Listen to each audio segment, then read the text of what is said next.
I will be enabling the chat messaging uh, for comments. There will not be answers from the board to the chat messages, but we will read all of the messages, all of the information, so to be able to give our recommendation to the UG, the unified government, and the community in general.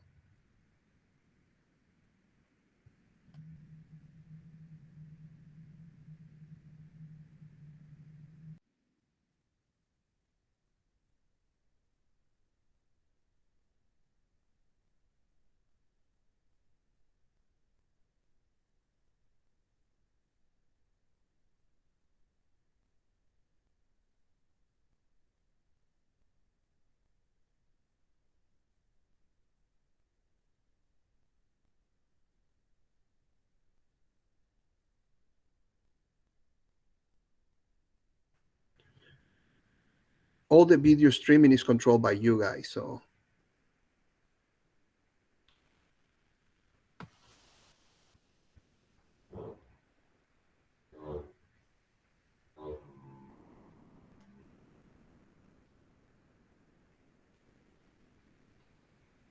All right.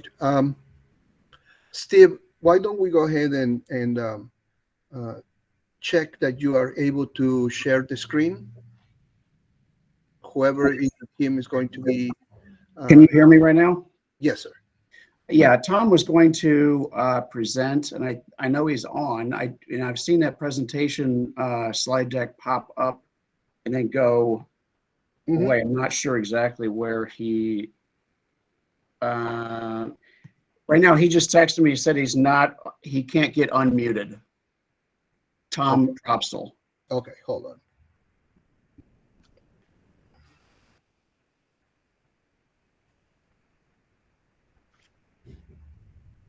And it's showing that he's in companion mode right now. Okay. We have a couple of minutes to work with the bugs. Yeah, while we're doing that, I'll just introduce myself real quick. For those of you that have not been on any of the other calls, I'm Steve Simpson. I'm one of the property owners at the 505 Central or 10 South Halleck location. My business partner is Tom Propstel on the project, as well as Mark Moberly and Jason Swords from Sunflower Development Group. And while we're getting the deck loaded here, what we are proposing is to build an apartment building on the site. And it's roughly about a 1 acre spot there at Halleck and South 6th Street, to roughly about 148 to 150 market rate apartments. And that's what we're going to be discussing today. And hopefully at some point we'll have. Hey, Tom, I made you co-host. Can you hear me, Edgar? This is Mark Moberly. Yes, sir. Tom's on his phone. You might see if a number ending in 7244, if you can give that some sort of speaker rights. Okay. 7244, yeah. All right, that.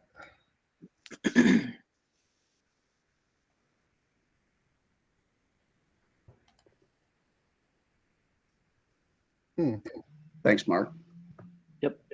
See if we can get this to work. I thought we saw the presentation. Yeah, it was up 2 or 3 different times.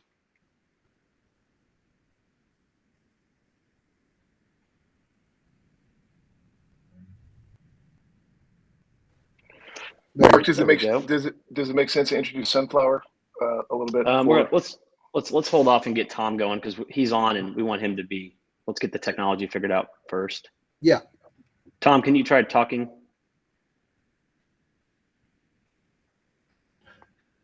He can. Go ahead. Well, he's He's controlling the screen from his computer, but he's dialed in on his cell phone. Can you hear me? There he is. All right. So I'm getting zero audio on the laptop for some strange reason. So I called in on my phone, and if everybody can hear me, just confirming. Edgar, can you hear me? He's Hello? on mute, but he said his yes. So Tom, we can hear you and we can see the screen. Okay, great. Tom, while you were loading this up, and Edgar, are we ready to go, or are we waiting on a few more minutes? We just hit the mark. Let's do it. Okay. Well, Tom, before you jumped on, Steve did a little bit of introduction to he and you. I'm Mark Moberly with Sunflower Development Group. Jason Swords from Sunflower is on as well. We're the development partners in this project. We're a Kansas City-based real estate development company. We've done a number of historic rehab projects and new construction projects throughout the metro area, primarily multifamily apartments. We've done some hotel projects as well. Our apartment projects have ranged from affordable housing to workforce housing to market rate to luxury and everything kind of in between. We've joined the team of Tom and Steve who own the land here. I think most of you have probably heard us present before, so hopefully we're not strangers. We appreciate the opportunity here, and I think we're going to let Tom kind of lead you through the slide deck. We're excited today. We've got a couple of renderings that we've developed since we've last presented. By no means are they final, but maybe give you a little bit more of a sense of what this building is going to look like instead of just a gray box that we've been showing in the past. Thanks, Mark. Good afternoon, everybody. My name is Tom Frobstel, and as mentioned, Steve and I are the landowners currently on part of the land, and also partners with Sunflower Development, as Mark mentioned. The second part of this is that I'm partner of an architecture firm called Generator Studio. Generator is leading the design effort on this, and so I'm a little bit of a dual role today. Just for people that don't know, Generator Studio has been involved with quite a bit of work around Kansas City. In particular, just as an example, I'll pick a couple for reference for you guys. One of them would be Taco Republic, which I'm sure most of you are familiar with. Right across the street goes KC. So we designed that project, which has been pretty successful over the years. And then most recently, we do a range of work. So we'll do restaurants to multifamily to hotels and even all the way up to a stadium. So the Kansas City Current soccer stadium down at Berkeley Park, we're leading the design of that as well. I bring this up because what I want people to know is there has been some questions of quality of this sort of project, and we don't get involved with projects unless they're quality. And so I think there'll be a little more evident today when you see some advancements in the renderings that we're really excited to present to you today, to CABA. And you guys are the first to see these renderings publicly. So we're excited about that. And we're excited to have a conversation about, how the building fits in. And so we'll share that here in a few minutes. So you can see my screen, I believe. And obviously this image, the site is to the right. And I'm going to go ahead and move forward. And just to confirm, Mark, can you see the next slide? Still looking at the first slide. Okay, let's see.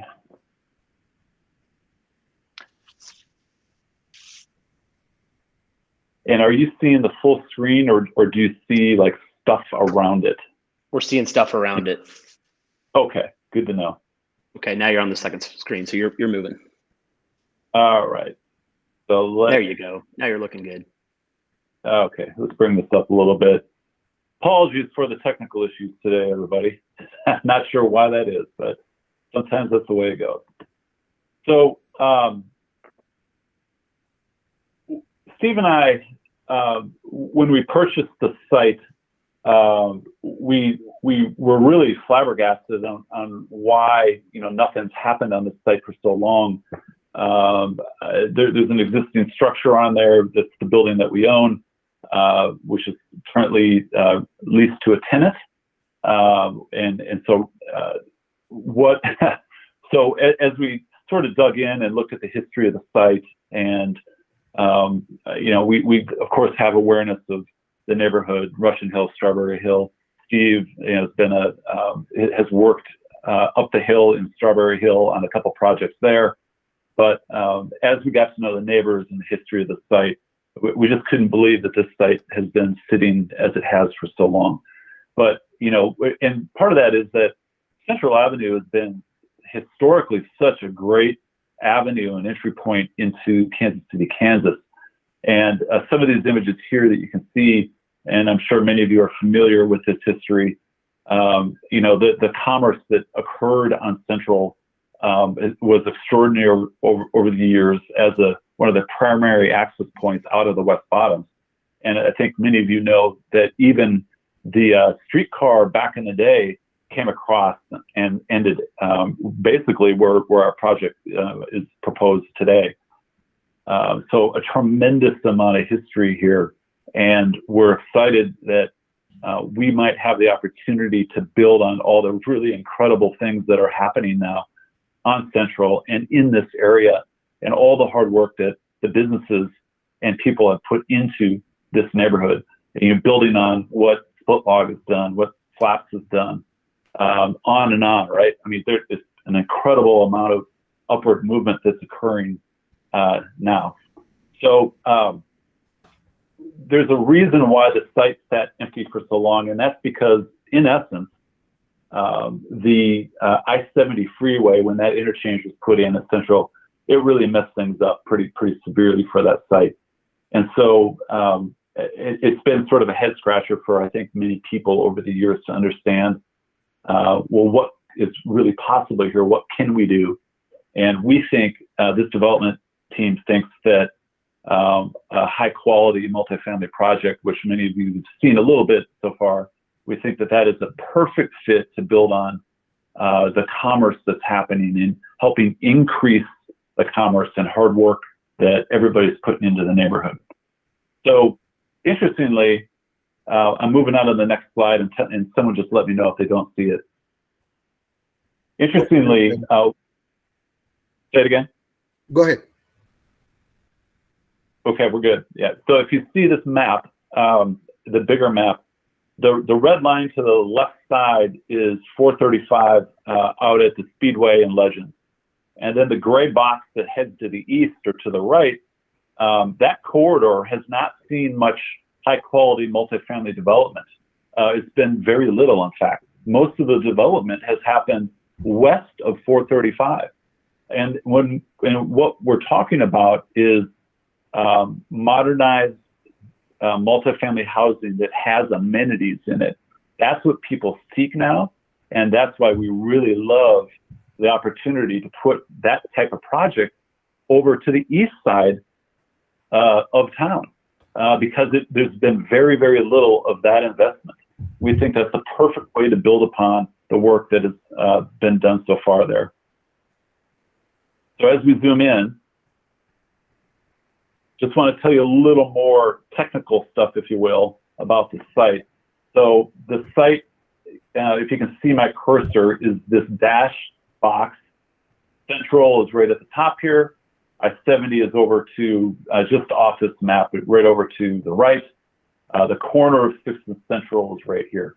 So this mix of site and site uses is a leftover, a couple leftover parcels of land from that interchange project back in the day.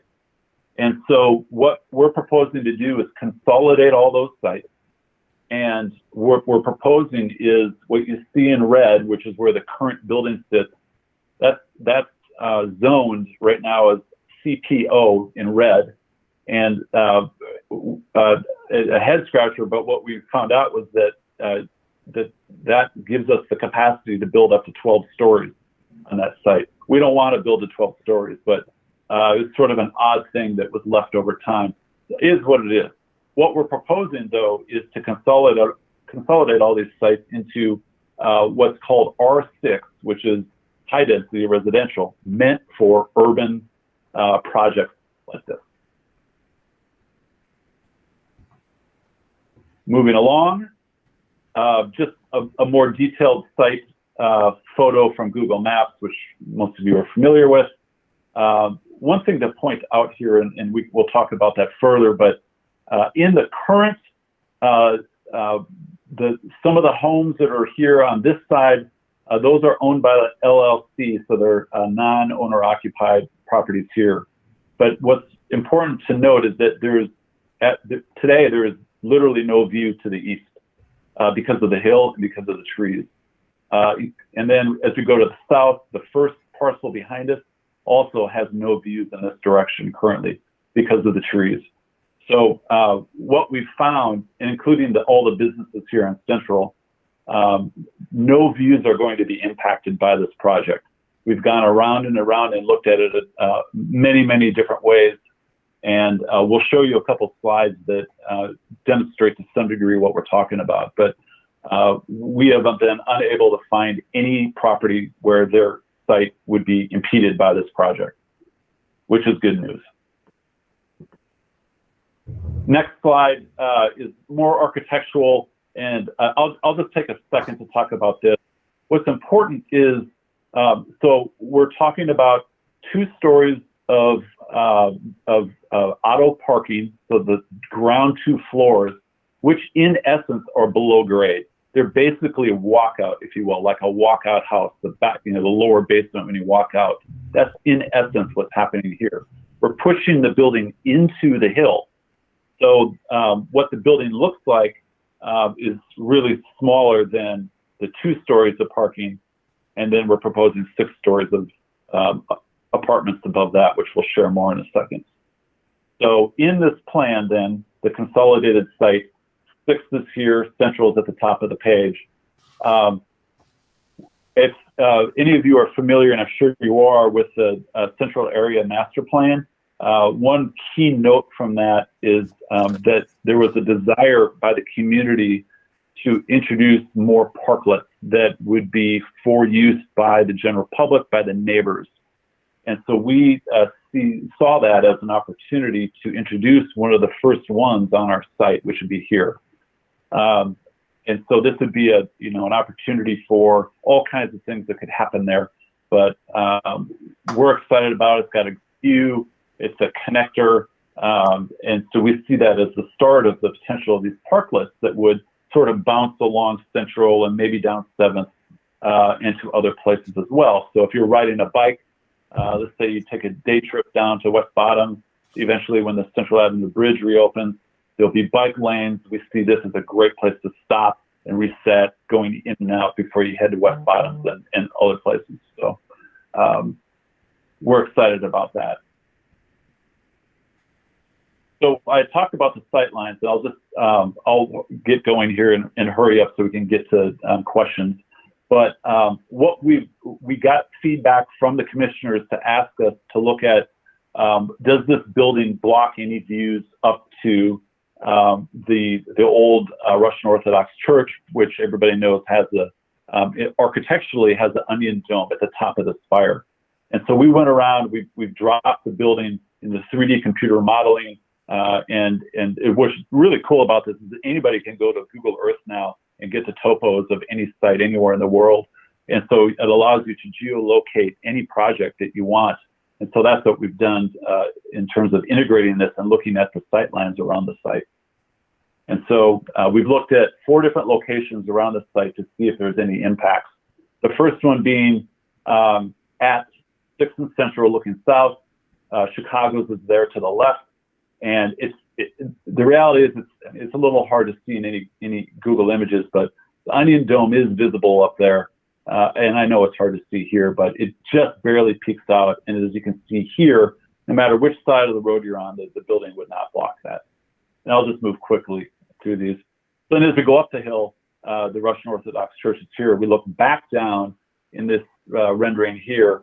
Again, it's hardly visible at all. The very top of the building would just be visible. Moving on, getting out onto Central, then this would be the closed bridge currently, as you all are familiar. Again, the Onion Dome does peek out up here, which is that location, and you can see, again, how the building has little impact. Then out on 670, looking back, obviously the building's way to the north and to the right, so there's no impact along I-70. So we're excited to show you today some advanced renderings with all that in mind. And what we want to point out is, let me slide this over here. So this is, in essence, the similar view from, here we go, from Central Avenue Bridge. Eventually, we don't know what the alignment will be, but there's lots of conversations about the bike trails along the levee, how we get those up and onto Central.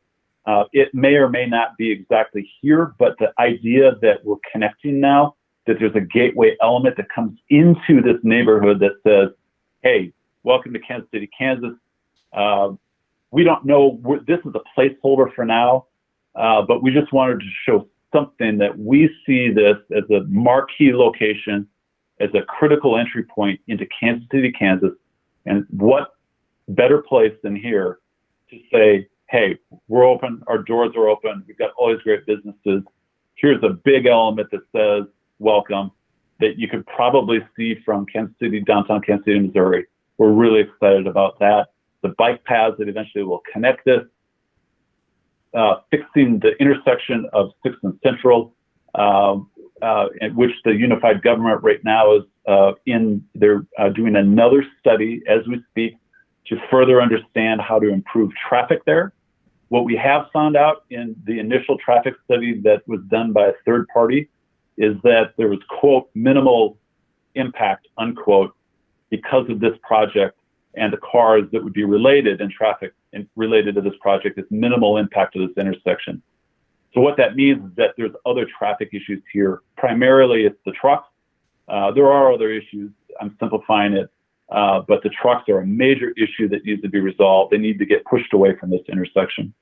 And of course, public safety. Tom, I was going to just mention, it's worth mentioning that the city planning department reached out to us and said they are engaging another third-party firm to review our traffic study. What that tells us is they understand there are issues with this intersection today. I think I'm putting words in their mouth, but what I'm guessing is that regardless of our project, they're looking at some sort of solution to this intersection and using the data that our third-party study collected in terms of traffic counts to start studying those solutions. Thanks, Mark. So more to come on that is the bottom line. Just a brief second on the architecture of the building. So what you're seeing, Halleck, as it comes around from the intersection of 6th and Central, you're aware, and then it turns and goes up the hill. So the lower 2 stories would be the parking that supports the project.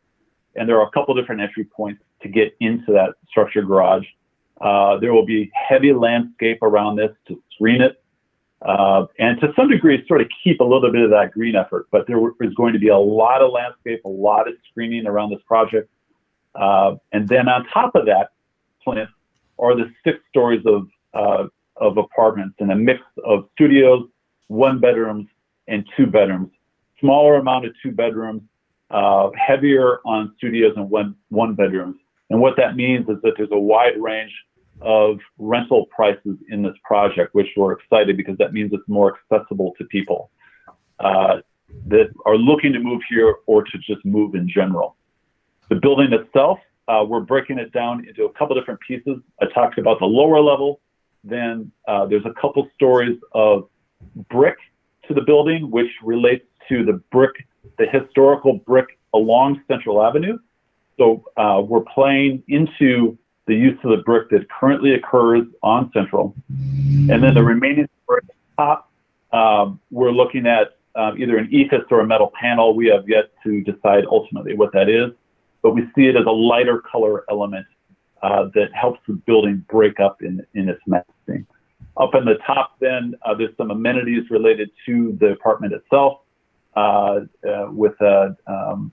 We're looking at what those are, but movie room, potentially a plunge or a dipping pool, if you will. But those are a couple different things we're looking at to capture the view to downtown. Finally, a second image, and this one is from the north. So Chicago's that we're familiar with is here on the corner. Parker Abadagos is here. So this is 6th Central, and this is the proposed development.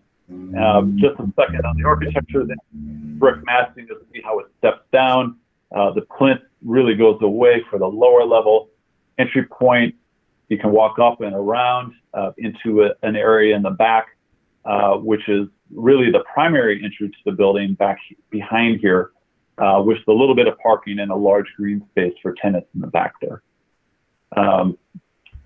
So I will, and Mark or anybody from the team, if you want to add any additional comments, but I thought I would end on this slide. That puts us at 2:30, so that might be a good point to stop. But a couple key points from this proposal that will then, Edgar, I guess, turn on back over to you. But again, it's a 148-unit multifamily housing project. These are market rate rents.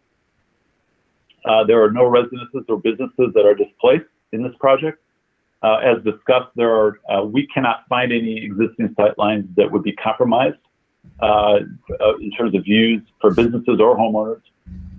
We see this as a major investment in a couple different ways. One of them is the utilities. So we are required to improve the utilities around here, which will help with some of the flood and some of the other issues, particularly with sewer lines, that will help with those sewers and so on. As mentioned, the building self-parks, so there's 160 parking spots, which exceeds the unified government parking requirements. And we want that because we want to minimize any impact to the neighborhood of people trying to park on the streets. We want people to park in the building. We mentioned the traffic. So the UG has undertaken another study for this historically bad intersection. It needs to improve. We want it to improve, and we want your feedback on how we could improve that as well. So there's a lot going on with this intersection. You'll note that we threw down some lights on here and some paving patterns. This may or may not be the end solution, but we want to demonstrate that something has to happen here. Our own third-party traffic study hired by an outside consultant found, again, as I mentioned, that, quote, minimally impacts daily traffic to this intersection. So, as also mentioned, there's been limited recent investment in this area. We think this is a perfect project to help build upon what's all the great work that's been done in this area to start to prop it up. It's very exciting, and we think this is a great fit to bring people into the neighborhood that otherwise haven't found the ability to move in or haven't been enticed by modernized multifamily. And finally, I'll end that what we've found also is that nearly all business owners that we've talked to along Central and other places and actual neighborhood residents have found that we found that they all support that this needs to be market rate units at this site and nothing else. So I don't know who I turn it over to, but Edgar, if it's you, great. Thank you, everybody, for listening.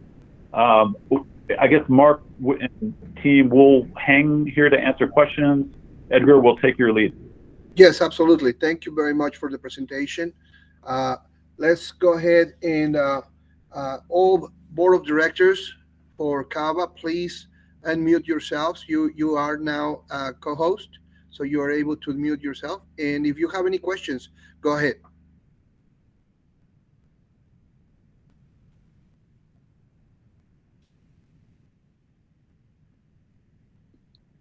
So as it stands right now, would that parking, and maybe you don't know, but would the parking be included in rent, or what's kind of your thought on that?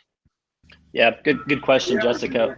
What we're seeing a lot of is we are seeing more people that are moving into apartment buildings without a car. And so it would be ideal if we just included a parking space or 2 parking spaces in every rental unit in your rent. What that does, though, is it forces people who don't have a car or need 2 spaces for a 2-bedroom to basically be paying for it. And so it's likely going to be an a la carte approach to where you rent the number of parking spaces that you need. We're seeing a lot of folks that are taking a 2-bedroom and it's a single person, and they're using that 2-bedroom as an office. We're seeing a lot more of that over the last 2 years, of course. Studios are typically all one individual, typically with 1 car. And then the 1 beds can vary between a single resident or perhaps a couple. And so what we've seen from our other projects is trying to include everything in the rent is a barrier because there's some things people just don't want and don't want to pay for. Pet rent is a good example. So if you have a pet, you pay for a pet. If you have a car, you pay for a car. So that will likely be the approach. But we have not identified a property management company. And certainly that would be something that our management company would have a strong opinion on.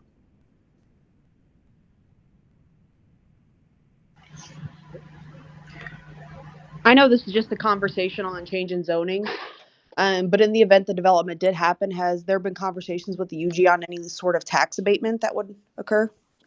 We've started those conversations. I would tell you that this site is very difficult to develop on because of the topography.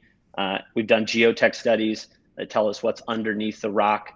So that is an extraordinary cost. And the requirement to build structured parking is always significant in relation to what we can charge for it. So yes, there will likely be some sort of incentive request. We have not determined exactly what that is yet.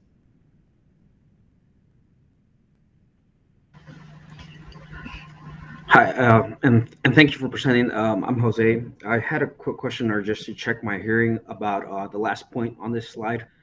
Did you say all business owners and neighborhood residents support, or can you rephrase that or repeat that?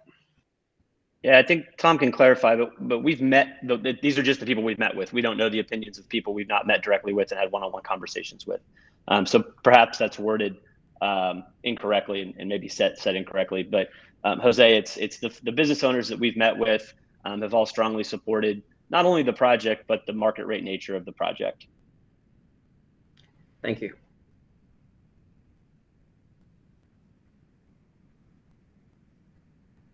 All right. Is there any more questions from the board? Yeah, I have one. Go ahead. You mentioned you guys own part of this property now. I feel like I should know, but what else? What don't you own, and what all is on that land right now? Yeah, so the land. Go ahead, Tom. You know it better than I do. Yeah. So currently we own most of the property. There is a part, if you can still see the screen, there's a part that a leftover piece that literally crosses Halleck, believe it or not, and comes out to roughly where the flagpoles are. So that area is actually owned by the land bank of Unified Government. And so as part of this project, we are and have talked to them about committing part of that land to complete our site. And then the remaining part, we don't want to own the part that crosses Halleck and then goes over to where the current flagpoles are. And so that would be dedicated back to Unified Government. So in essence, part of the lot would be split back, part of it to us by the land bank. The land bank will sort of hand it over the other part to the Unified Government.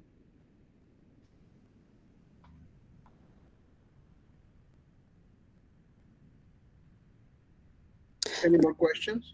I did. I actually just wanted to ask one more question about a potential tax abatement. Again, I know it's nothing is set in stone. In the event that a tax abatement did occur, were they talking about potentially just reassessing the value of the property after it's built and then just holding taxes stagnant at that value for the foreseeable future? We've not gone to that level of discussion, Mary. Okay. Thank you. I would tell you, though, we know, and we've heard this loud and clear from Commissioner McKiernan and Commissioner Burrows in our meetings with them of what not to ask for, basically what's off the table. So if that's what we want, and our project needs it, don't move forward. And so we've heard loud and clear that whatever taxes we generate will be significantly more than what's being generated there today, which, as I'm sure you can imagine, is minimal with a vacant building.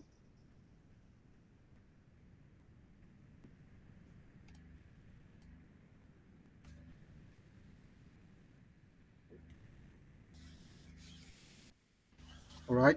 Any more questions?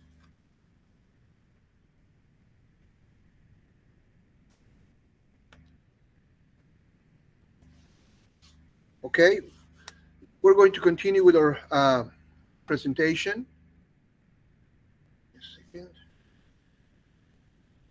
And we're going to call on the Watchdogs neighborhood group.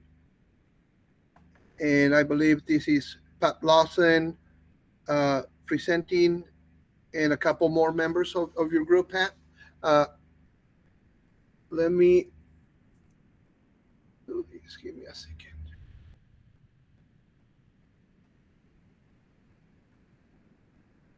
Pat, now you can unmute yourself.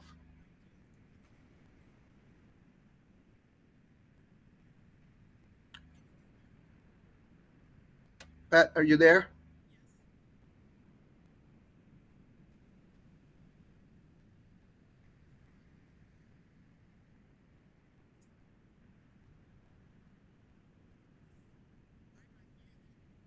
Go ahead.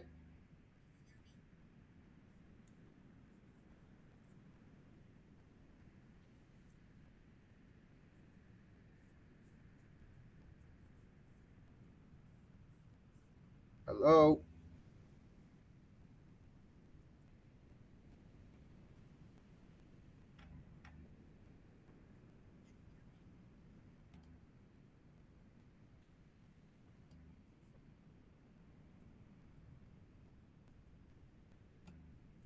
Let me find you.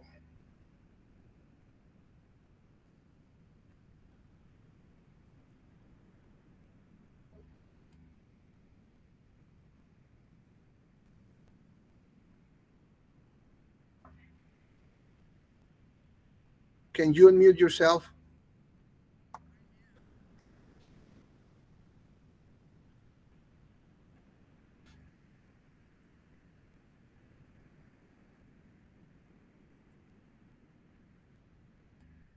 Seems like her volume is just really low. Pat,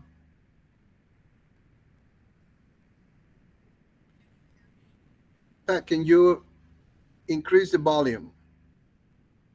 Yeah, I thought I heard something, but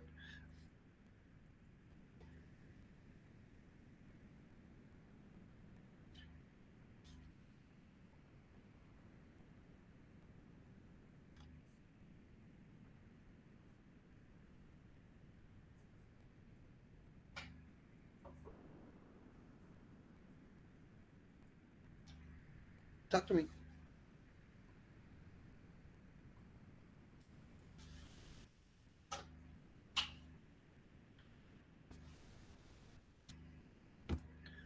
All right. Is anybody else from the Watchdogs group? We cannot hear. Let's see.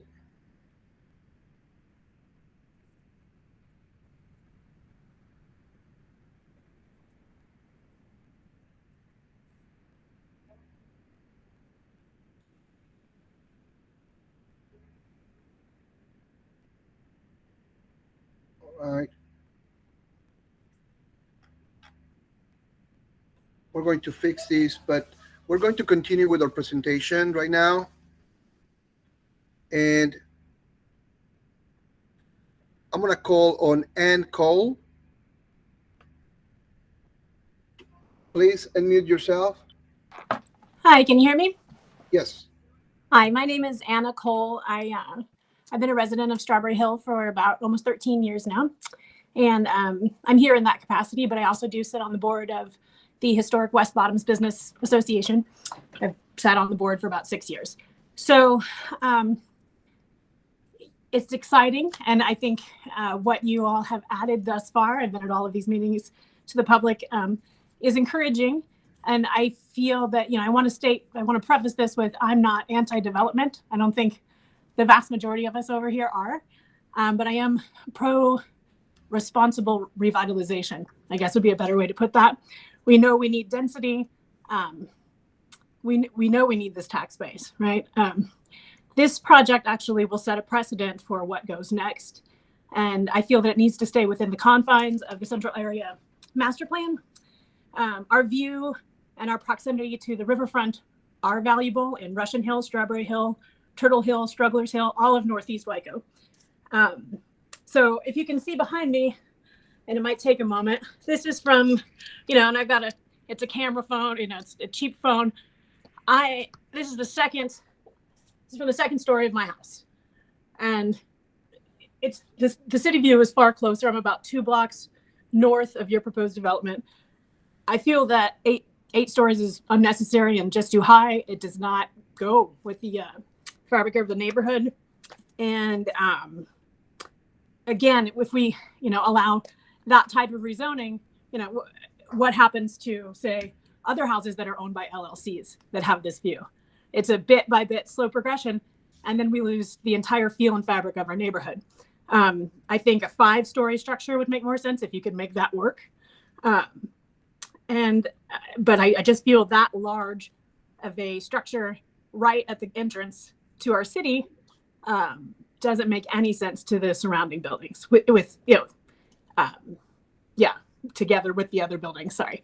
And then I'm a little concerned about what assurances we have that this project, let's say it gets built, and I think it will get built. You guys own the land, and that's exciting, whatever it eventually becomes. But what assurances, other than your word, do we have that, let's say you get to a certain capacity and you don't just sell it off, right, to some out-of-state owner or some so those I know I'm supposed to keep it brief, so I'm gonna just leave it at that. But I really feel that this type of structure, that height, is not congruous with the rest of the neighborhood. Thank you. Oh, Edgar's gone. I keep talking. You guys want to look at my view?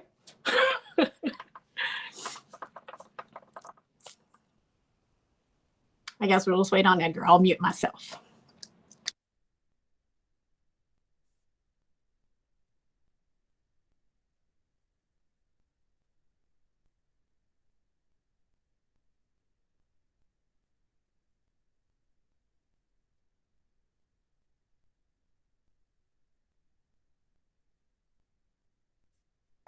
Sorry, guys, that was Pat calling me, trying to fix it.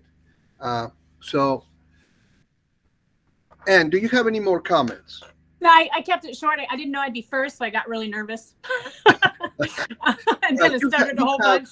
You have a couple minutes. Pardon me?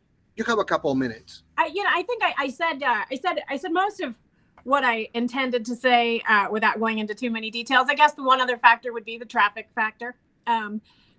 Central Avenue Bridge is closed.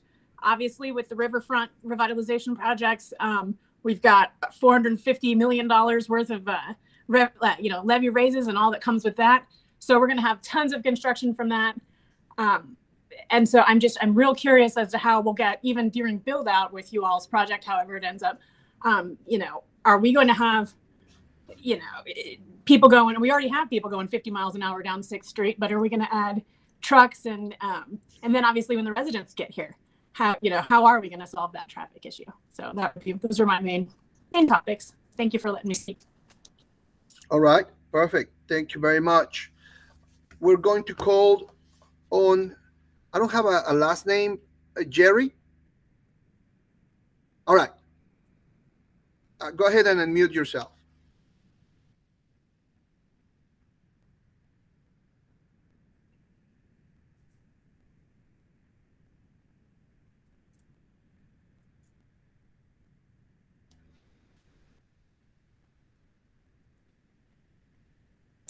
Okay. Hello, can you hear us? Yes, we can hear you.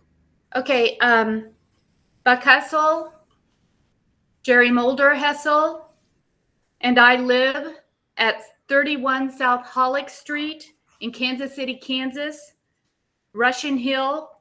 We live up the street just from the planned development.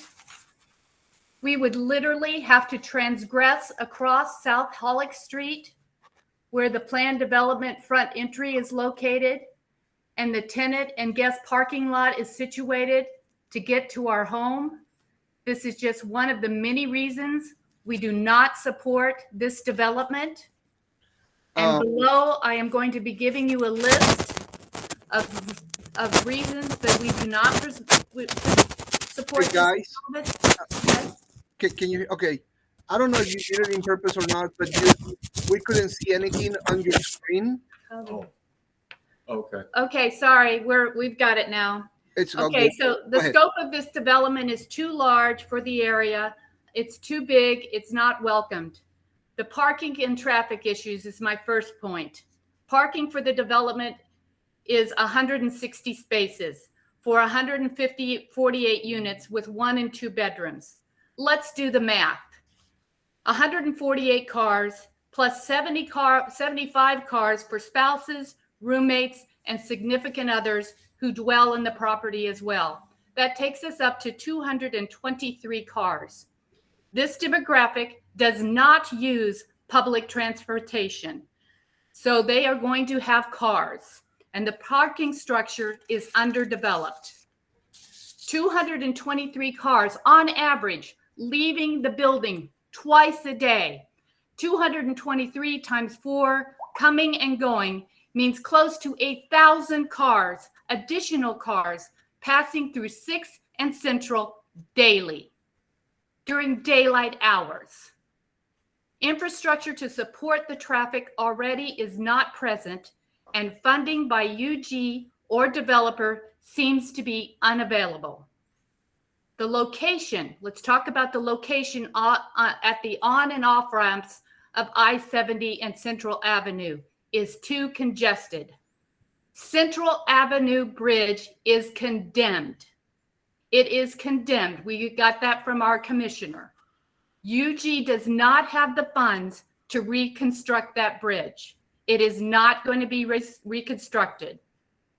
This causes further use of the I-70 on and off ramps. Now let's talk about those parking issues a little more detailed. The main entrance to the parking area is located off of 6th Street. The hazards of 6th Street are many. There are no curbs, no sidewalks, and it is a toboggan. It is a toboggan slide in the wintertime. There is actual video of the cars being bumper cars going down the road during a snowstorm. It is a bumper car alley. The houses on 6th Street have no driveways, no parking, off-street parking, no alley. So all of those homeowners on that street are subjected to other people's parking in their area. The developer states that each unit to get 1 secured underground parking space as part of their tenant's rent. Okay, this developer is not going to be the end owner or the end manager. So whoever buys this unit, because they're going to make their money and move on, they're going to sell the units, and they don't have to honor anything this developer is saying to us. They don't. So we are going to be sitting here with this monstrosity, and then we're going to be subject to other management not living up to promises. Waste management. Let's talk about 148 new toilets in the neighborhood. And it's not just 148. I don't know if some of these are going to be 2-bedroom units. There are people in our neighborhood who have already had to redo their sewer lines because it is antiquated. This is a very old sewer line, and I don't know where the money's going to come from or how we're going to get it, but waste management is pretty important for our health. So waste management is an issue. Okay, now let's talk about, they pointed out that this is the gateway to Central. It is. It should be welcoming. It should be inviting. And you know that pretty drawing of the big arch across the front? If you expect the UG to pay for that, you're rethinking it, because the UG is not paying for that. Is the developer paying for it? I don't know. Nobody's answered that question. Let's go back. The mammoth structure acts as a barrier to our community. It's not warm. It's not welcoming. It looks like a hotel. The architect is not in keeping with the character of the neighborhood. The height and the structure impedes and robs all properties to the west of the structure a view.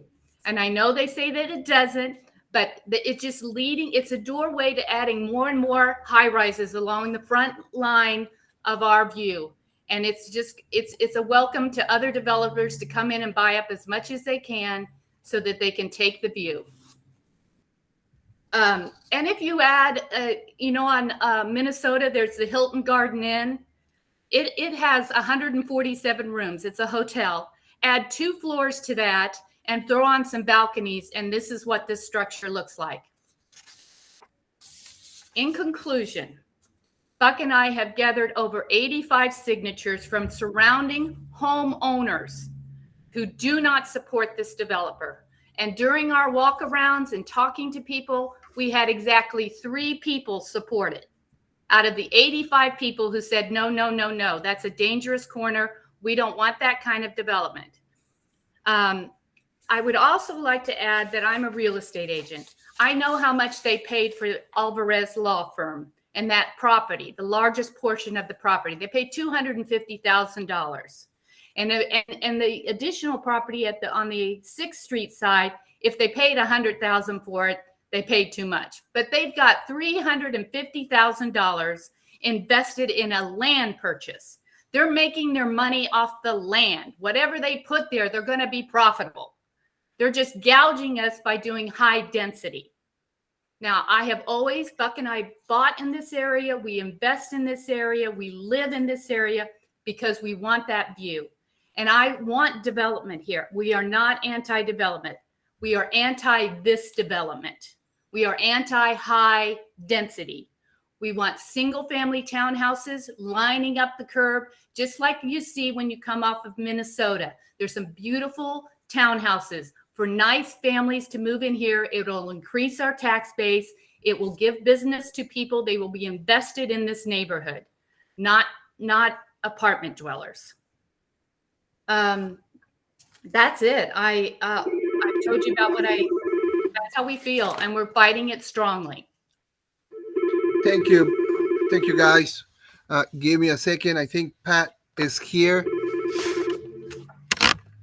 Hello. We're 1303. All right. Pat is on her way to the office, and she went to the old office. So she'll get here eventually. Go ahead, and I'm going to call on Laura Suma. Hello, can you hear me? Yes. Okay. Hi, I'm Laura Suma, formerly Westfall. If any of you guys don't know me by now, I'm speaking on behalf of myself and my husband. We own Chicago's at 534 Central, right across the street from the proposed apartment site. And we have owned and operated Chicago's for the past 9 years. Prior to that, I resided on Strawberry Hill my entire life. I'm a member of Holy Family Church, went to grade school here. My parents have lived here for 45 years. Both of my grandpas grew up here. So needless to say, my roots are pretty deep in this community, and I have loved it all my life. I'm on this call today to voice our support of this project. We know not everyone shares our opinion, and we respect the differences in perspective, but would like to go over some key points from our view of it. I've seen a lot of changes over the years. Over the last 5 years, there have been some amazing positive momentum. But before that, for all my life, I have looked at empty storefronts, businesses open and close, beautiful old buildings being neglected and sadly torn down. But besides the EPA building in the 90s and the newly added Merck, I have never seen anything built here, especially of this caliber. A project that not only is adding the density our area so needs, but adding a nice apartment option to our downtown area. In a recent meeting, we heard not one market rate apartment building has been built in Wyandotte County east of 435 in 60 years. That means out of all of the many, many apartment buildings we have in Wyandotte County, We have 0 market rate apartments, and that seems to be something that we need. I am thrilled. I'm thrilled that they're proposing to make these higher end. We have enough low and mixed income options. We deserve to have something nice. I don't understand how the narrative some people put out there is that Wyandotte County can't have nice things. It's a stigma, and we should be able to have nice things. I do not love Strawberry Hill because of not only just the history and the houses, the location. I love it because the people in the community I have grown up with, and we deserve to have nice things come here. We deserve it. A new apartment building isn't going to take away from the character and history of our community. It can't. It is almost offensive that people act like a nice new building could erase the generations of history we have built here. This is not taking away from it. It's adding to it. Adding this spectacular view for 148 units. Adding a hope to bring new people into our community, adding a hope to give a boost to the businesses here, and hopefully filling some of the dozens of empty storefronts on Central, 7th, 6th, and 5th Street. Adding hope that the crime that has been in this area for decades will be driven out by adding lights, traffic, and people. Adding a breath of fresh life to Russian Hill and the entrance to KCK, and adding an option for downtown living to all of the residency required jobs we have in KCK, including the fire department, police department, BPU, UG. It could even entice people to move here for those jobs. Are there risks and worries? Sure. Change is scary. But in my opinion, we need this. We have been progressing at a snail's pace, and something like this is what we have been waiting for. Some of the concerns we are hearing do definitely need to be addressed, like parking and traffic control, sewer lines. But these are all things that the UG strenuously goes over and plans for to make sure that they are reworked to handle the extra load. They work with top engineers and experts and do not pass projects until everything is up to code. I am personally glad they will be addressing the traffic infrastructure at 6th and Central because it has been needing it redone for years. We have asked many times. Now they will have to do it. I'm also glad our entrance will get a makeover for what is currently there because right now it's pretty sad. An overgrown hill, an old sided building that we now own, and someone called the grass area flag park, which is almost funny because there are 2 shredded flags and 4 empty pools that no one maintains.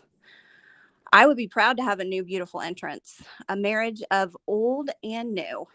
And anyone in design knows that it usually is always the best combination. I know taking away from the view, people have also been, it's been a main concern. But again, we drove around to try to see whose view it was actually blocking. And no one on South 6th Street can see through the hill and the trees anyways. So it seems like almost a moot point when this would actually be giving the view to 148 more units. Maybe they'd be current Wyandotte County residents that always wanted to live down here. Maybe they'd be new people that love our neighborhood and are excited to be here. Either way, they'll be our people. We shouldn't exclude people that want to live here and love here, no matter how much money they make. Also, people proposing to build it somewhere else, I'll ask where? The 7th Street lot would actually block a ton more views because all of the people on Lyons have an awesome view. Also, who owns the land that would be able to house something like this? Does anyone have land that doesn't tear down neighborhoods, that doesn't block views, that the owners genuinely love and see something special in our area, that have also $40 million in investors and planning that is ready to do this? And so I ask, if not them, who? And if not now, when? Thank you. Thank you, Lara. We really appreciate your participation. I believe we have. We're still waiting for Pat and another member of the Watchdogs to arrive. We're going to go ahead and ask Dalia Velasquez to please come forward and speak to the board.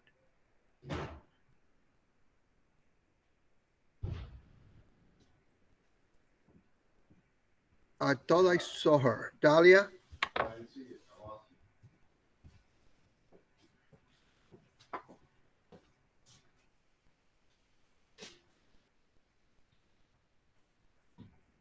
Dahlia, are you there?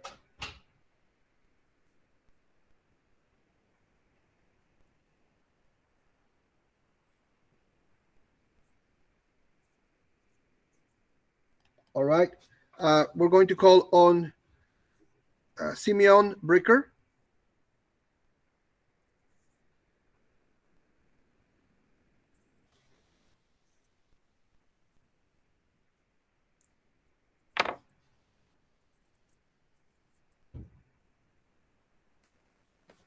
All right. Casey Bond.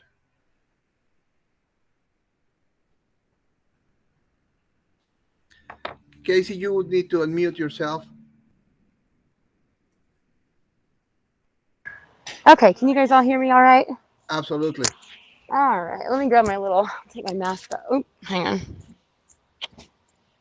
Dropped my earbud. Oh, geez, I'm at work right now, so trying to juggle this between actually making some money. So when I heard about this project, I got really, really excited. I own a home a block north of Central on 7th Street. I own another home a block south of Central on 7th Street. I also own a warehouse on Strawberry Hill itself on 5th.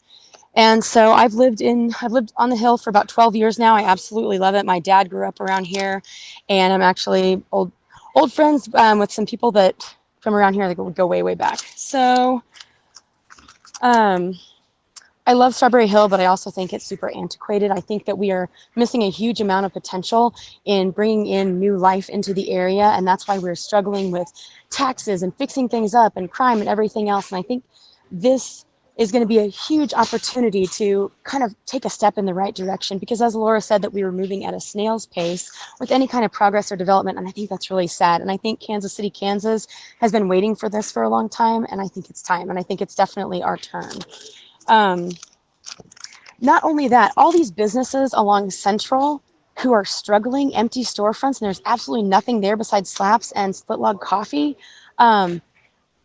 This is going to help those out tremendously and draw a lot of new business and life into that area. It's going to build up the neighborhood. It's going to drive down crime, like it's been covered. And you know what? Let me go back. Let me backtrack a minute here. First of all, I want to thank you guys for the beautiful and comprehensive renderings that you've illustrated for us today and given us a really an accurate perception of like what this is actually going to be and look like, and the views that it are very obviously not going to obstruct. I had so many people come up to me like, oh my gosh, what are your feelings on this project? I'm like, well, I'm 100% for it. They're like, oh, but it's going to obstruct views. I'm like, have you actually driven over there to look at what views it's going to obstruct? It's obstructing 0 views, 0 people. I'll be able to see it from the front porch of one of my houses, which I think is awesome because there's nothing there right now besides some ratty looking trees. So that's going to be an improvement. This whole opposition feels kind of like a witch hunt to me. I feel like we've got like a mob with like torches and pitchforks coming after these guys for no reason, which I think is kind of gross. And you can always try to please everybody, but you're not always going to be able to succeed. So I just want to give that word of encouragement to the developers and the owners of the property, that don't let the naysayers get you down, because you guys are doing so many good things for the neighborhood, and you've thought a lot of things out, even the future, like with the bike paths and the stops. And I love where you're going with this. I loved your vision. You've got incredible vision for the area, and it needs it. It needs it. It's a dump right now. It looks like an industrial off-ramp. There's nothing drawing about it, and you guys are going to create something really special there that people are going to want to come and see and be like, oh, hey, this is a cool place to be. So thank you for that. Let's see here. We have, I'll go back to my other notes here.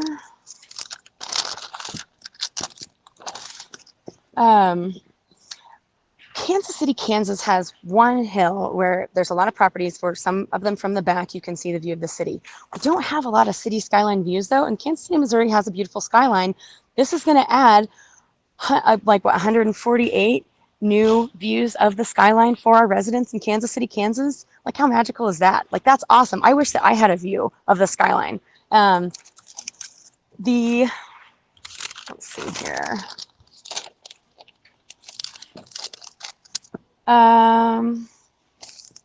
Yeah, we need something to take advantage of the skyline that we aren't taking advantage of currently. The space that this building is being built on doesn't have anything on it right now. There's a whole road for parking that nobody even drives on right now because there's nothing up that road. So I think for the parking fanatics here, I think it's all going to work itself out. It's not going to be the end of the world if somebody has to park on the street, because that's what we always have to do anyway. The UG, it's their job, their engineer's job, to figure out the sewage and the wastewater, the water lines, the sidewalks. Like, the developers will work with the UG to do that, but this isn't just like, oh, we're just going to give them approval and everybody else is going to be screwed. It's like, that's not how this works. I don't know if you actually know how this works. There's rules and processes and regulations in place for things. And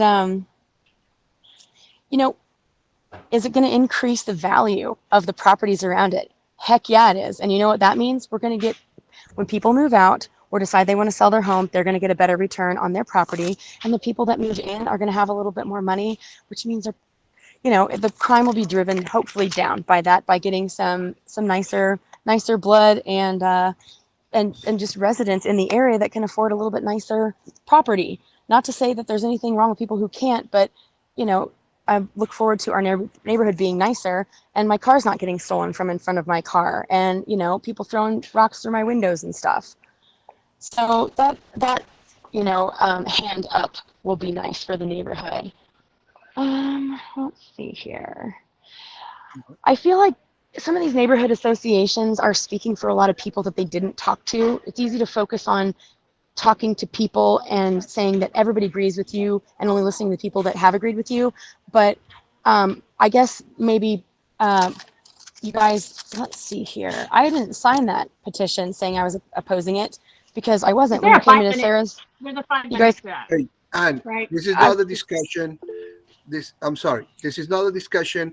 And Casey, you only have a minute left. And okay, yeah, I'm almost done. to use your time to your own convenience. Thank you. So let's see here, just to touch back on what, let's see here what I wrote down. I've lost my spot again.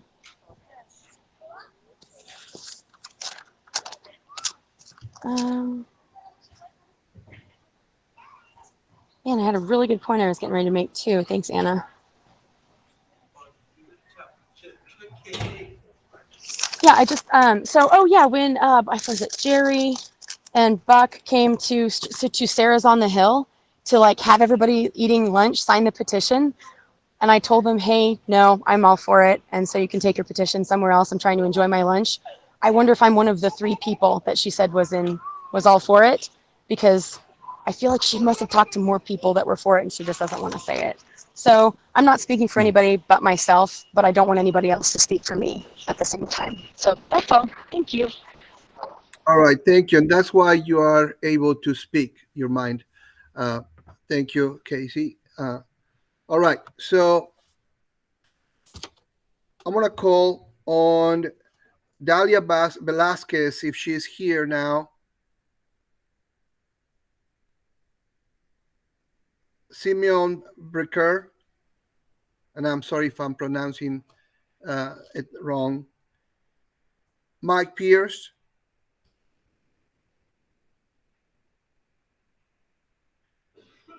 Okay. Edgar, Mike Yes. Pierce is the owner of Slaps. He emailed me and asked that I read on his behalf. Right. And we're not going to allow that because, like I said, we will not allow anybody else to speak on anybody else's behalf. And I'm sorry, Laura, I really appreciate you doing that. But what I suggest is that you email us Mike's email, and we will present it to the board as well. And several of the community members have email because they didn't have time to present, or they didn't have a chance to come, or the technology. They have actually emailed us, and we will be reading all of those comments, taking everybody's perspective into consideration, and coming up with our recommendation. Okay. I'll go ahead and email it to you and the board members. Just to let everybody know, though, he is 100% on board and for the project, him and his brother. Again, Lara, thank you very much. Go ahead and email us, and we'll be fine. All right. So I'm going to let me check real quick. All right. I think, hey, Jose, are you there?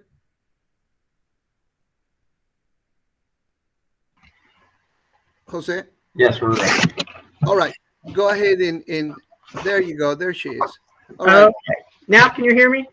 Absolutely. And sorry about that. I couldn't get it to work at home. It's all good. Before you start, Pat, you have a couple of your members, and so you guys are allowed as a neighborhood group. I have one other person in person, and I also have a very short statement from another member. So am I allowed to read that? Again, you're going to speak from the group's perspective, not individual perspectives. Right. And we're going to allow you more time than the rest of the individuals. So go ahead and give us your perspective. Okay. I'm going to read. It's a statement, so I'm just reading it. First of all, thank you, Edgar and Cabo, for letting us speak at the meeting. My name is Pat Lawson. My husband, Lester, and I have lived in Palo Vista Development at 207 South Tremont since '97. I am Vice President and Acting President of the St. Joseph's Neighborhood Watchdogs. The Watchdogs borders are the interstates on the east and south, north to the south side of Central Avenue and 10th Street on the west. I'm speaking both for myself and my neighbor, both for myself and my husband, and for the executive board, which is in opposition to the project, and for Watchdogs members, also in opposition. We have been speaking to our neighbors in Palo Vista at City View Apartments and to others throughout the Watchdogs area about this project. Without exception, they have opposed the development when they learn it will be 8 stories tall and have 148 apartments. The main objection is to the scale of the project. I have seen many projects where a building or buildings are out of scale with the surrounding area and detract, or worse, are an eyesore. While I believe this building may be attractive in itself, my impression is that it will stand out in a bad way at the gateway to the city. This area is part of the extended home of the people who live in the old Polish Hill area. We go to the coffee shop, the grocery stores, and the restaurants, and I disagree with the previous speaker. I think there's a lot of improvement on Central Avenue, and I think these are really not bad at all.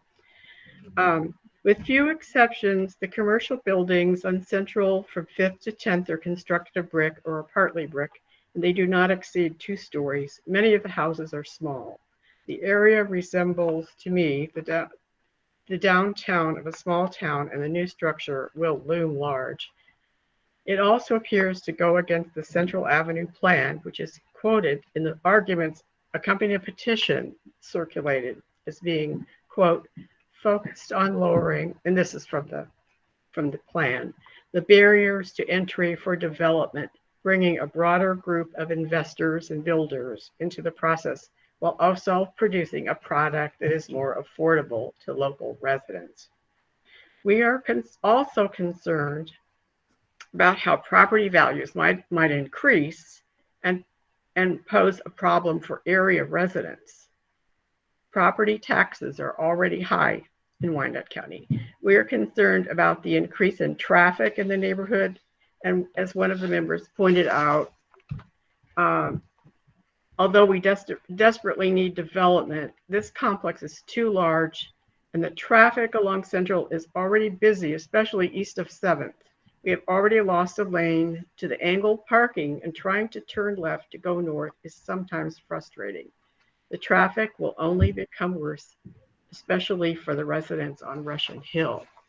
And I'd now like to call on my colleague and fellow watchdog member, Steve Cachero, and he has other thoughts on the project. Hello, my name is Steve Cachero, and I live 7th at Central area. In addition to that, we had concerns about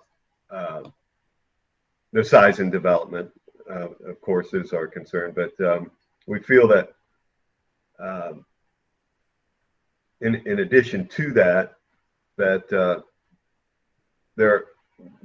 it's on the peripheral of the neighborhood, and being on the peripheral, some of the concerns we have is it's going to spark development and spark economic growth in the area, but there is some concern that since it's on the peripheral of the area, that people will come in, they'll go to the building and, do what we do in our homes and then leave and go out and do shopping and those kind of things in other places outside. It seems to me that part of that plan and I don't know what plan that the city has. I know there's on the sign down by the at the property that there's a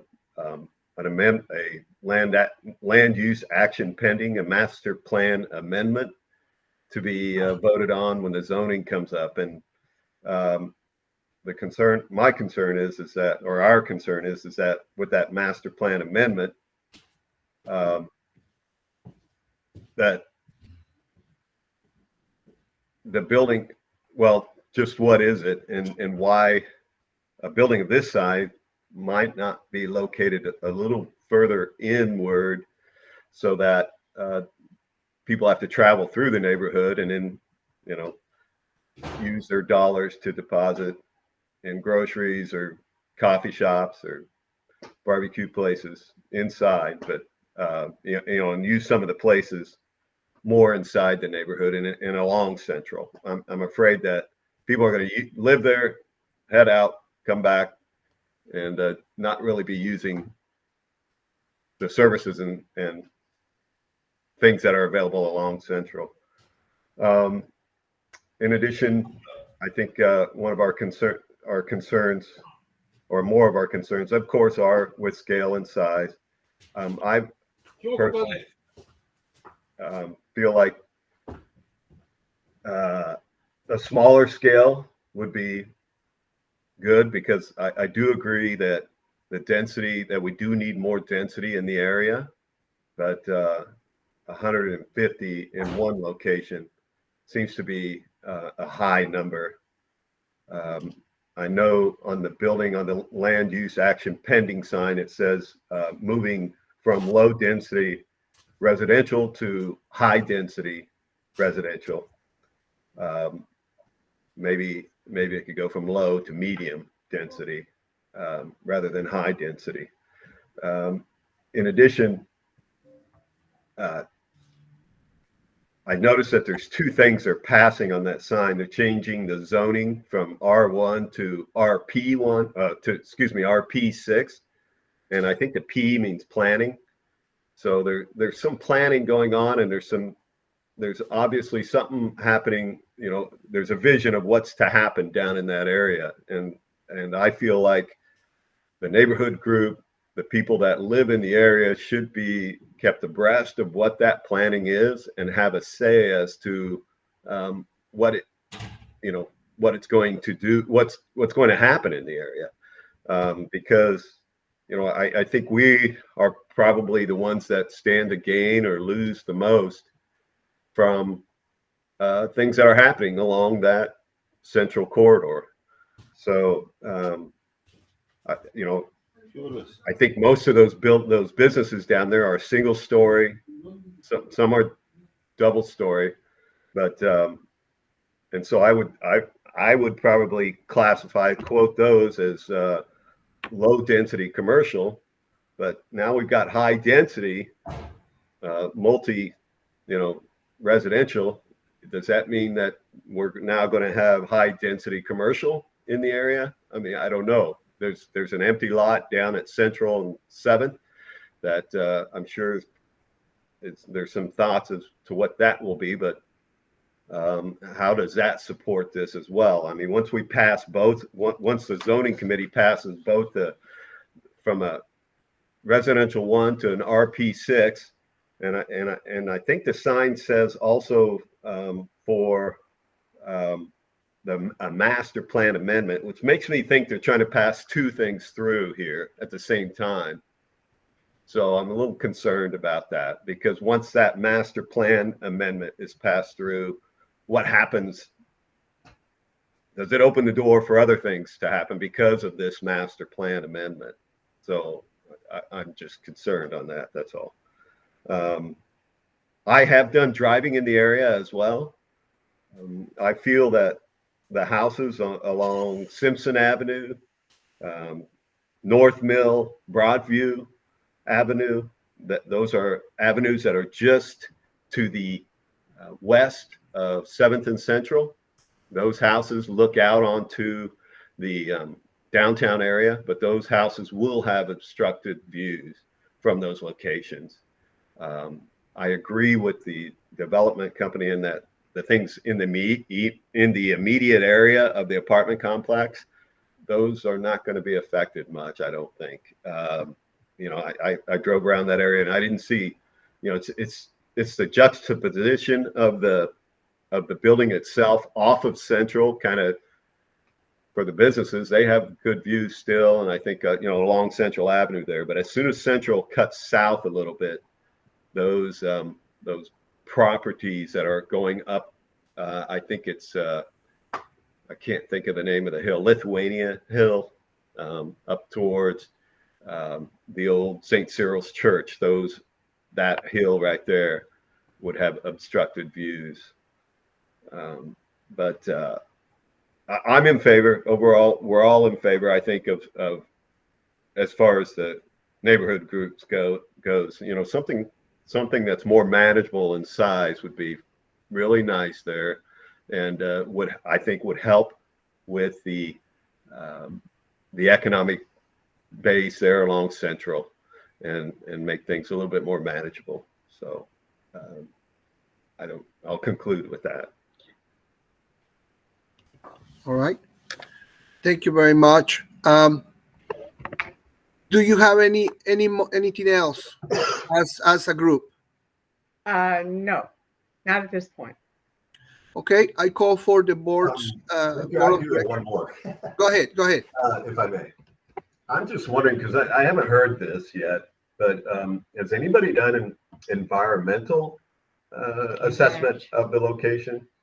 And I say that, I know it's not in a wildlife area, but and there's not a lot of trees and such, but I'm sure that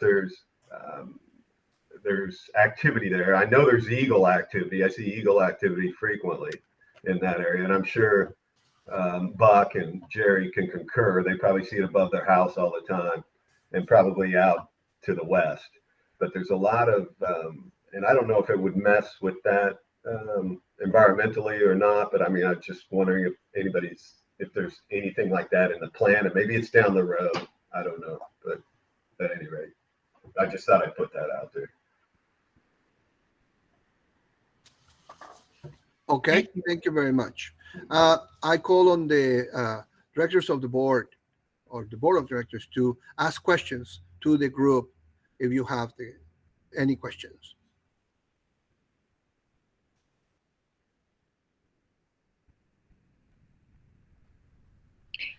I'm just curious, some information about your neighborhood group, about like how many rooftops do you represent and how often do you meet, those kind of things. If you can just give us some details about your group. I don't know. I think Pat had said earlier, we cover the area from 10th and Central. You know where that's at? It would be west of this location by more than 3 blocks. And then all along Central, all the way down to 70. And then along 10th Street, all the way down to 70 again.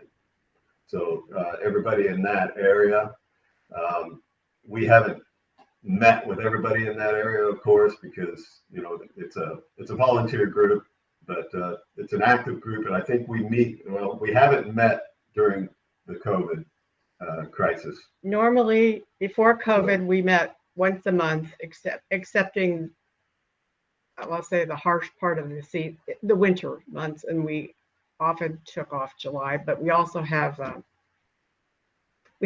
basically one meeting a month, and then we have a picnic or two. So as for our group, the participation ranges from maybe 20 to 30 at an average meeting. But I'm sorry, I don't know the answer to your question about how many exact homes are in the area. But I would just say, I don't know, quite a few. Yeah, no, that's good. Thanks.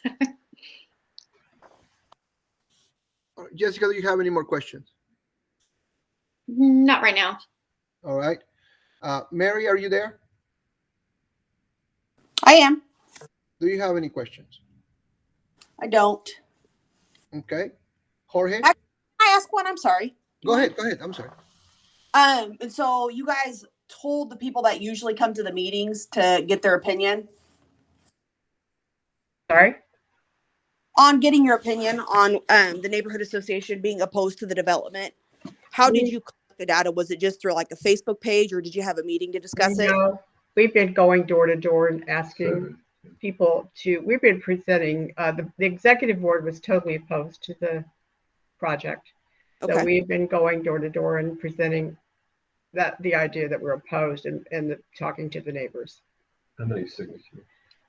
We've got maybe 50, about 50 signatures so far, but within the area, from about Mill Street would be west, Mill Street west, all the way to the property development. We've actually polled people in Palo Vista, and it's hard to reach people there. On some streets, doors are locked, dogs are barking, they're gated. So we've been up and down a couple of streets west of Central. We've been to the apartment complex, City View, where we've gotten many signatures, and then also in Palo Vista, the people we've talked to are opposed. Yeah. But we haven't been able to reach everybody in that area yet. Going to try to keep that up. And I said Mill Street west, I meant Mill Street east, pretty much to 6th Street, and I think Buck and Jerry, you guys, they covered a lot of Russian Hill, I think, many of their signatures. Right, and Strawberry Hill. Yeah. All right. Okay. Thank you very much. Mary, do you have any more questions? I don't think so. All right. Thank you, Mary. Jorge Flores, do you have any questions? I do not know. I just wanted to make sure that I know Mary asked a very important question, and it's just for all the neighborhood groups to continue to engage with our organization so that we can also speak on your behalf and make sure that your voices are heard. And we do appreciate you being on this call. Thank you. This is going to be interesting, but Jose, do you have any questions? And they're using Jose's computer, so. No, I do not have any questions. Thank you for being here. All right, perfect. Thank you very much. Thank you for presenting. We will move on with our program of speakers. And I saw Simeon come in. Are you there? Yes, I am here. Sir, go ahead and share your perspective with the board. Yeah, thank you all for letting us speak today. Adam asked me to talk as he had a personal event, but I'm representing Split Log Coffee Company. We are right on Central Avenue, and we wanted to express our support of this project. And we feel that for us as a business, of course, it is good to have that density of population nearby that we can serve. And Adam and Caleb have been working for a long time in the area, and they've had lots of different projects that I think bring a lot of value to the neighborhood, and especially on the Central Avenue. And they've been involved in the planning of this, not an input, but they've been aware of the planning of this and have good insight into the project and believe that it will bring value and that it will be a good thing for our area and our neighborhood. And so Adam asked if I would just kind of express our kind of enthusiasm for the project. We also don't want to risk the future developers from being scared of the area with projects being stalled or delayed too much. We feel like that could hurt the economic development of the area. We do realize that with that density comes challenges, but with that also should bring increased revenue to the area, which should also bring investment, and hopefully the issues that arise will have the resources to create or to solve those problems creatively. And so we feel like given time that this project will maybe solve more problems than it creates. So that's about all I have to say on it. Thank you. Thank you very much, Simeon. We really appreciate you registering and participating. We have one last, well, hold on. I'm going to call on Dalia Velasquez if she's available.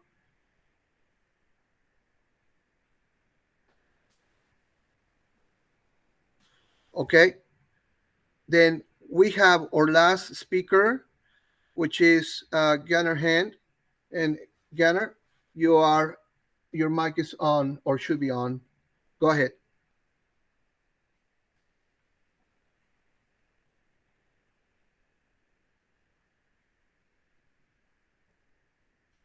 Gunnar, are you there?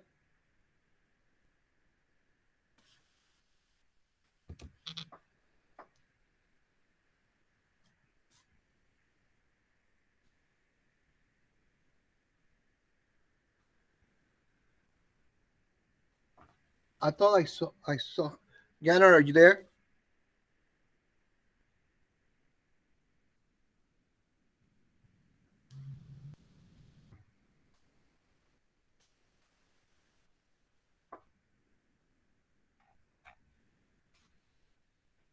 Okay.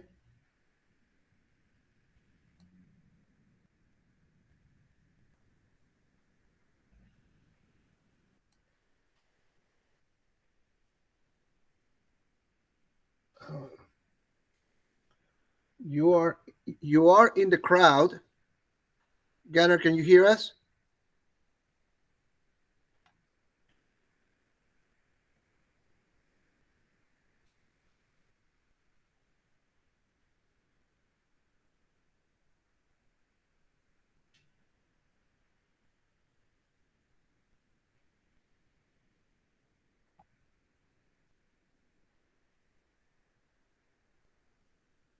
All right. Let me see.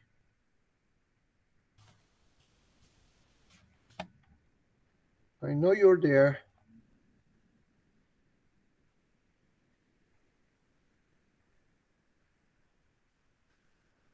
Gunnar, can you hear us? If you can show signs of life.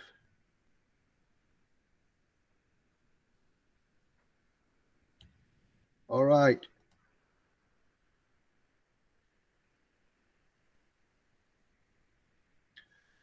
We have a couple of minutes, and in honor of people that are present here, showed up to the meeting, please raise your hand if you have a quick 2-minute message.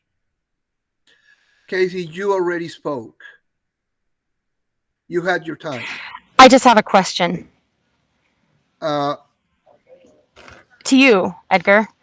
yes. I would like to, can you, while we're killing some time here, can we hear some of the letters that people have sent you who couldn't be on the meeting today? We're not killing time, Casey, and no, we're not going to give voice to those who didn't show. We have their messages, and we will respect their opinion, bringing it to the board. But we're not going to. If we read one, we would have to read all of them, and that's the challenge. So we'll not. But oh, okay. So Ganner is there. You can hear me, but let me see. Maida, I see your hand raised. Go ahead.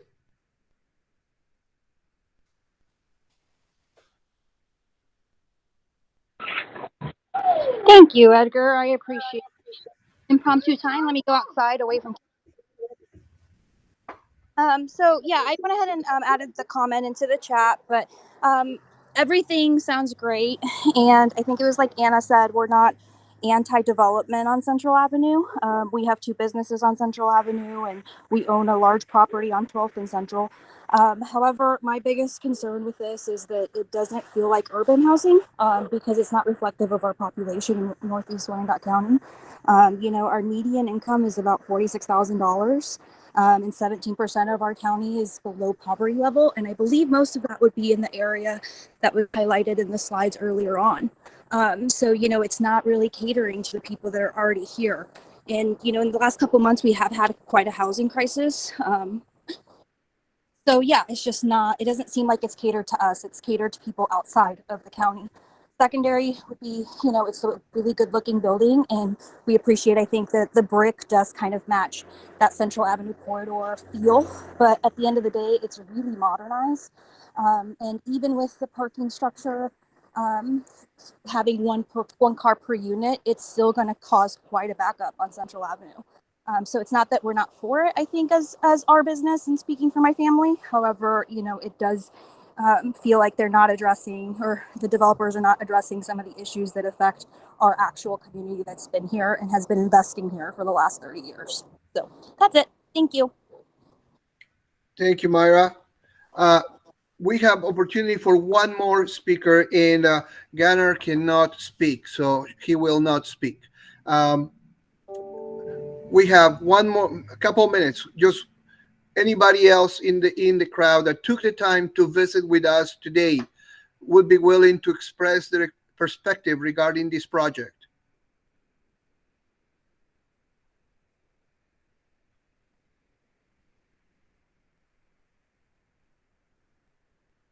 All right. Thank you, everybody. In an effort to be fair to everybody, we want to thank all of the participants and all of the visitors who came and heard the community's perspective. We appreciate this, and now we're going to meet as a board and work on talking about all the points and giving our recommendation as an organization to the unified government and the community the same. Thank you for participating. We're now concluding this session. Have a good afternoon or evening. Thank you.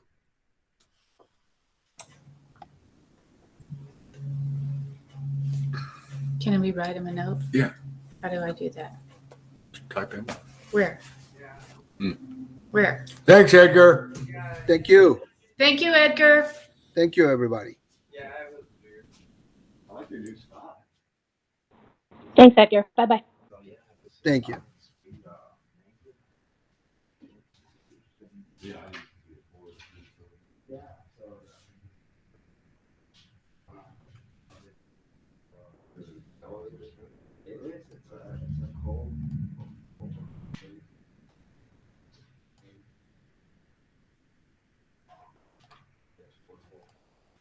Thank you, Edgar. Thank you for accommodating us. Yes.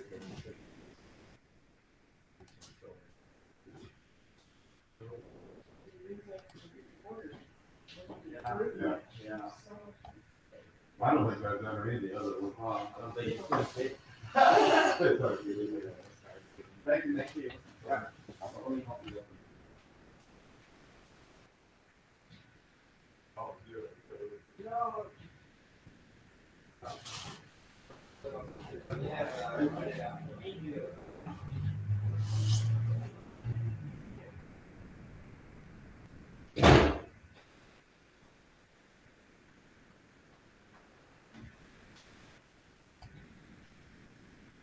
Would you end it? I am finishing the recording just to make sure we have everything.